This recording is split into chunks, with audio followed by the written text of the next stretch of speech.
glaube, dass ein Besuch in einem Restaurant immer etwas Besonderes sein soll. Ja? Und wenn es natürlich Elemente gibt, die den Kunden irgendwie mitnehmen, überraschen, dann ist das immer was Besonderes. Wir verstehen aber eigentlich darunter unter ein Überraschungsmoment, wenn man so sehen will, irgendwie das, dass wir ihm auch etwas bereichern, dass wir ihm etwas mitgeben, was er noch nicht kennt, oder vielleicht ein bisschen mehr vom Land, vom Produkt, wo er ist, kennenlernen.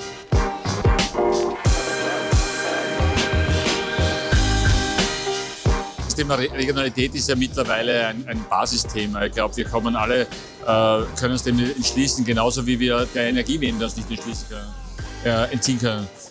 Wir müssen einfach schauen, wie wir damit umgehen. Und ich glaube, dass wir letztendlich nur eine authentische, nachhaltige und langfristig bemerkenswerte Landesküche erzeugen können, wenn wir uns mit den Produkten, die bei uns im Land gibt, auseinandersetzen.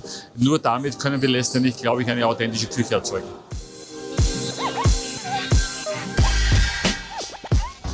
Ich glaube, das Thema Nachhaltigkeit in der gehobenen Gastronomie ist genauso wichtig, wie es in der allgemeinen Gastronomie wichtig ist. Wir können uns diesem Thema nicht mehr entziehen. Wir müssen uns mit unserem Land, mit den Anbaumethoden auseinandersetzen. Und wir haben ja als Restaurateur und als Koch die Möglichkeit, hier ein Transmitter zu sein und genau diese Themen bei den Menschen auch anzusprechen, wo sie vielleicht auch Zeit haben.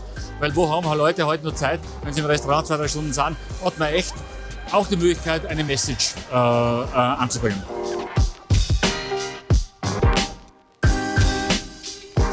Also wir sind seit vielen Jahren im Sommer immer auf der Alm, das ist unser Familienurlaub. Wir sind auf 1400 Meter, Selbstversorger und wir kochen das, was wir im Wald finden und das dann am Tag quasi einkochen und am Abend gibt es zum Essen. Das hat mich immer gestört, dass ich eigentlich die Hälfte, was ich da drin finde, nie gekannt habe. Dann habe ich mir irgendwann einmal selbst sehr viel beigebracht und irgendwann einmal ist man davon so fasziniert und ich entdecke heute rund um unser Wirtshaus in der Steiermark in Gennähe wirklich über das ganze Jahr verteilt 30 verschiedene essbare Pilze. Und die sind natürlich alle sehr unterschiedlich, auch teilweise im Geschmack. Wir haben viel darüber gelernt, bereichert sehr stark unsere Küche. Also einen richtigen Lieblingspilz könnte ich gar nicht benennen. Ich finde aber total super, finde ich den Schafporling, der wächst bei uns in sehr großer Anzahl, ist ein bisschen vergleichbar, sage ich, mit so einem Semmelstoppelpilz, aber wesentlich feiner, eleganter und wunderschön weiß. Den verwenden wir natürlich auch in der Küche sehr häufig.